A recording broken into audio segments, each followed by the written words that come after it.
ఇవ్వడం జరిగింది. సో ఇక మీదట ఎట్లా ఉండబోతుంది అభివృద్ధి? అభివృద్ధి చాలా మితిమీరించిపోతుందన్న కంపల్సరీ.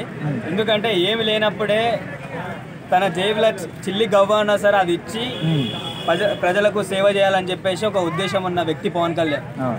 ఇంతకుముందు మనం చూసుకోవచ్చు, ఒక కౌలుదారులకైనా ఎవరికైనా సరే ఎంత మేలు చేసిండు.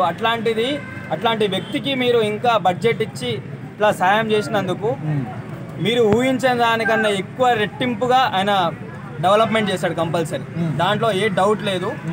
ఇంతకు మించి ఎవరైనా చేసిరో చేయలేదు తెలియదు, కానీ అందరికన్నా ఎక్కువ మన పవన్ కళ్యాణ్ డెవలప్మెంట్ చేస్తాడు.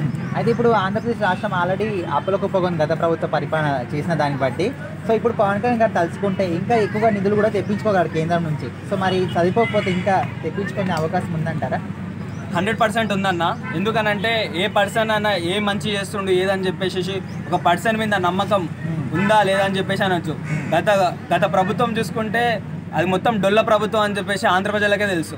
ఇప్పుడు మన పవన్ కళ్యాణ్ ఇప్పుడు ఇచ్చిన బడ్జెట్ని మంచిగా ప్రజలకి ఎలా చెందాలో అలా చెందితే కంపల్సరీ ఇంకా బడ్జెట్ ఇంక్రీజ్ చేసే అవకాశం కూడా చాలా ఉందన్న.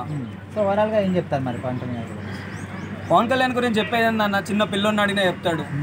పవన్ కళ్యాణ్ అంటే ఒక పవర్ స్టార్. అది ఎన్ని రోజులు మేము ఒక రియల్ హీరో లాగా చూసినాము. మాకు రియల్ హీరోలనే రియల్ హీరోలాగా అనిపించిండు.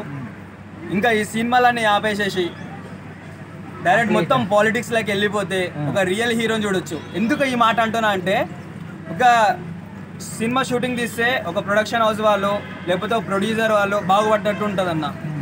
సరే ఎంతో అంత కూలీలాగా ఇట్లా ఆర్టిస్ట్ లాగా వీళ్ళు వెళ్తే వాళ్ళకు కూడా ఎంతో అంత కడుపు నిండుతుంది. కానీ ఇప్పుడు ఆంధ్రాకి పవన్ కళ్యాణ్ లాంటోడు చాలా ఇంపార్టెంట్. ఎందుకనంటే ఆ జగన్ కుట్ర వాళ్ళ సొంత రాజకీయాలు చూపి